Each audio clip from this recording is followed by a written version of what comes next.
Hello friends, welcome. Friends, we all know that Starlink is trying to launch its services in India. Now, recently, there was a very interesting announcement for Starlink. It has started offering free standard kit with 12-month commitment.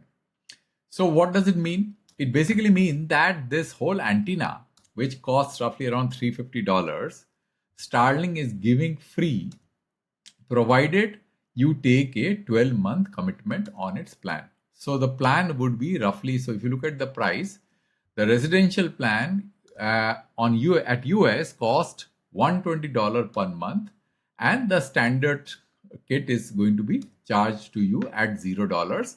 So if you go with a standard plan with no commitment, then you can get to see that how much this standard kit is going to cost, which is up to $50. Now, this was publicized all over the world, and India also. There were many articles which are done that this is what Starlink is trying to do, which means that Starlink is becoming more and more aggressive in positioning their broadband services, satellite broadband services. Now, friends, why I'm doing this video today? I am doing this video today with a sole purpose.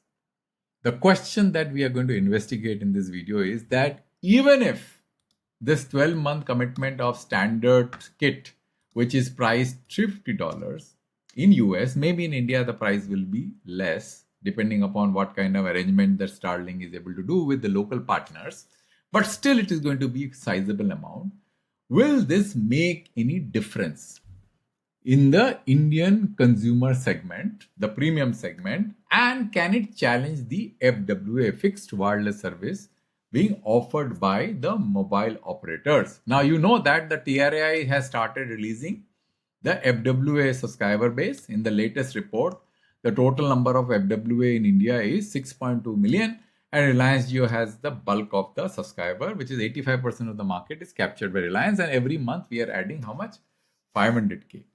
So, both Reliance and Bharti were opposed to Starlink.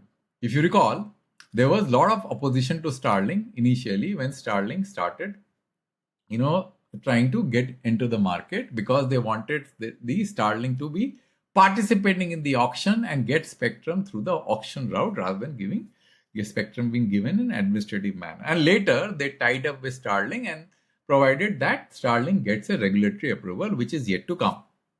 Now, friends, let's look at the numbers and let's do a deep dive to understand where we stand as regards Starlink, able to compete in the Indian market with the FWA, fixed wireless access device, which Jio calls Jio Fiber. Now, I will not even talk about the tariff. Tariff is going to come secondary. We are going to focus all our energy, most of our energy, as far as the quality of service, means data speed, which Starlink is advertising throughout the world. So if you go to the website and if you look at the advertised upload and download speed, so this is the upload speed. If you go everywhere in the world, you will notice that the upload speed, the Starlink is talking about between 5 Mbps to 25 Mbps, and the download speed is between 25 Mbps to 150 Mbps, right? So it is varying widely. 25 Mbps to, you can't be certain that you're going to get 150 Mbps or 25 Mbps, something in between. But upload speed is quite low. So if you go here and look at upload speed, you'll find the upload speed is quite miserable. 5 Mbps to 25 Mbps. So maximum under ideal condition, you'll get 25 Mbps, but under very, very bad condition, you may get even 5 Mbps. Now, this is going to be the challenge. And that is where the whole equation falls apart. Let's not even talk about tariff. This is where everything breaks down. As you know, that OFC is synchronous. Uplink and downlink are similar in nature. Now, if you look at Reliance Jio's plan, as regards FWA concern, they have got different types of speed. 30 Mbps, 100 Mbps, 100. So both of them are 100 Mbps. And in OFC, the speeds are much, much higher. Now, one good thing which I noticed in the recent announcement which Reliance Jio made, if you look at this Reliance Jio's quarterly result, here they are talking about a very interesting fact, which is very, very, I would say that this is kind of enhancing the quality of their air fiber. So it says Anshuman is, quoted here to say that we call it air fiber because unlike traditional definition of fixed wireless, in our case, we are giving completely synchronous uplink and downlink. And the throughput because of the way the network is configured, because of the spectrum and that we are using, so you can say that we get 1 Gbps of home broadband using either our 5G spectrum or the UBR. That is the uplink and downlink both are at 1 Gbps. Now I am not expecting a 1 Gbps speed, friends, but it is definitely going to be much better than what Starlink is committing as regards upload is concerned. So even if you assume that you don't take by word what Anshuma is saying as regard Reliance Jio's uplink and downlink synchronous FWA 1 Gbps uplink as well as a 1 Gbps downlink, there is no way, even if you discount it to 1/10, maybe the uplink is 100, downlink is 100, there is no way it will match, the Starlink will be able to match their upload speed of FWA because they are advertising an upload speed of 5 Mbps to 25 Mbps. Now, given the current structure of our network, because most of the time people are video conferencing, uploading huge amount of data, recording video for YouTube uploads, and mostly the traffic is becoming more and more bidirectional. So your upload, and actually it is becoming more and more synchronous, right? Not bidirectional, synchronous. Earlier, the concept was that download was higher, upload was less. Now we are very uncomfortable when we have a poor upload speed. You will notice with your broadband connection also, if you get a poor upload speed, your YouTube videos, whatever you are uploading, or your Zoom calls will not be up to the mark. So this is going to break the back of the Starlink connectivity as regards fixed line broadband connection in India. There is no way Starlink will be able to offer anything better than this, what they are advertising, because if you go to any market anywhere in the world, this is the upload speed that they are advertising. Download speeds, yeah, you can get 25 Mbps to 150 Mbps depending upon where you are. So second important point is that we have to focus and see how much is going to be this number. Because if you go to any market anywhere in the world, this is within this ballpark range. If Starlink is offering a value which is much less than what this number is, which is $120 per month, which translates to a very large number, because if you do a calculation, 120 multiplied by 85, this is 10,000 rupees. If you add GST, it will come out to be around 12,000 rupees per month versus only 800 rupees per month of connection. Now, let's say for India, they are able to do a much lower number. They will definitely not give the standard credit fee in that case, because the standard credit value 350, if you divide by 12, 350 divided by 12 comes out to be how much? $30. So you just subtract $30 from this number, 120. So $90 now. So this is free for a year commitment. So this becomes $90. So $90 still is very large. So you see $90 multiplied by 85 comes out to be roughly around 8,000 rupees. So 8,000 nobody will be able to pay for such poor connectivity's upload speed. Because for me, upload is very significant, right? So here is the upload speed, 5 Mbps to 25 Mbps. I really don't like to have a broadband connection with such poor upload speed. I will like my upload speeds to be much higher, because most of the time I'm doing services where both upload and downloads are required to be at the same level. With poor upload, I will not be able to. The other thing which I pointed out in one of my video, friends, is that the overall market for broadband, which includes Starlink, which includes air fiber, which includes OFC, all put together comes out to be roughly around 60 million. It will not go beyond that.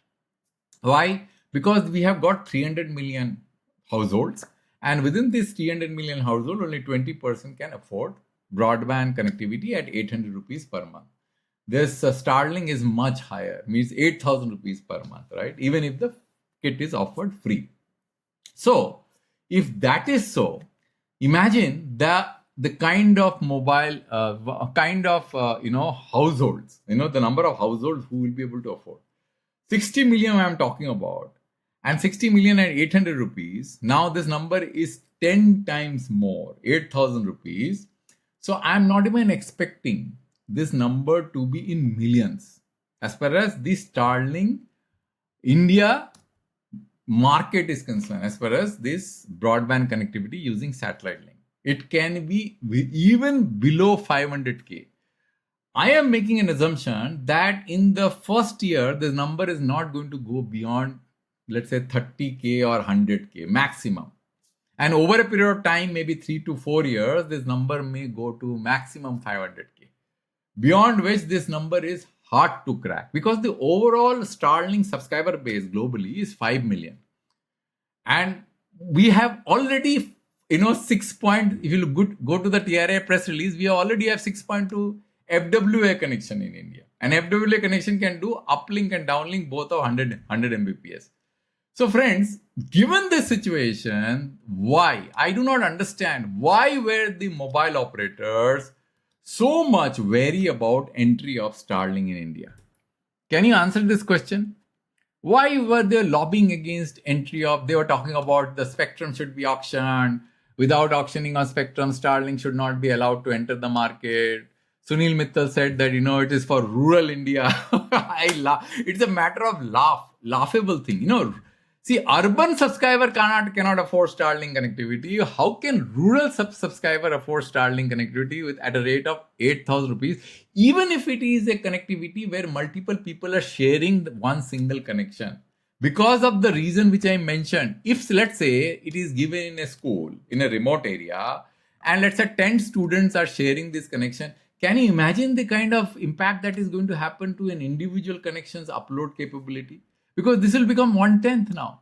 It will be 0.5 Mbps to 2.5 Mbps per connection if they are using it simultaneously. So it does not make any sense. If this is what the upload speeds are advertised by Starlink, even a community center, even a school, even something else, maybe somebody who is traveling in an affluent family is traveling using his own car somewhere and wants to stay in some forest or somewhere else and want to remain connectivity, because you will not get a mobile network in that forest. Or so let's say if you're climbing Mount Everest or somewhere in what you call the level 1, level 2, or the value of death zone, and you want to use the computer there, maybe the Starlink is going to be the only option available, because you'll never be able to expect a FWA connection at that level, right? Other than that, I don't think it makes sense. So friends, do you understand why this is such a niche, service for India?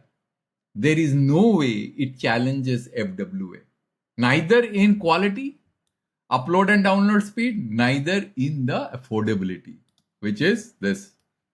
Right, friends? So I thought of doing a video on this topic just to give you a realistic picture what is going on as far as satellite broadband connectivity is in concern in India, where people have been talking about a lot of things about satellite broadband, its competition with terrestrial broadband, which I think is nowhere coming close because of the reason which I have already explained. Sorry, friends. Thanks for watching till the end, friends. And I'll come back with a new video and a new topic next time. Thank you very much for your time.